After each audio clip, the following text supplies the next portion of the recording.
এমন বীর সেনানী ছিলেন। সাইয়েদনা ওমরে ফারুক যদি রাস্তার এই মাথা দিয়ে হাঁটা শুরু করতেন, শয়তান ওমরে ফারুককে দেখলে ওই রাস্তা রেখে দিয়ে অন্য রাস্তা দিয়ে হাঁটতো। সুবহানাল্লাহ। ওমরে ফারুক রাদিয়াল্লাহু তাআলা আনহু কি পার্সোনালিটি ছিল, কি পার্সোনালিটি।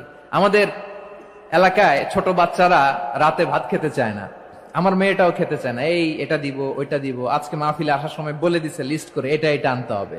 তো ছোট্ট বাচ্চাদের অনেক বায়না থাকে, ওরা রাতে খেতে চায় না।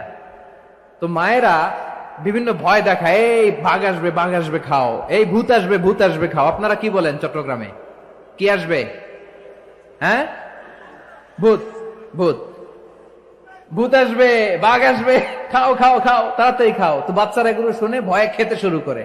মদিনার জমিনেও একই ঘটনা ঘটতো। মদিনার ছোট্ট ছোট্ট সোনামণিরা খেতে চাইতো না। তো মায়েরা বলতো, হা হুয়া ইয়াতি উমর, হা হুয়া ইয়াতি উমর, ওই যে উমর আসতেছে উমর। ওমরে ফারুকের কথা শুনলে বাচ্চারা একেবারে ঠান্ডা। সুবহানাল্লাহ পড়বেন না?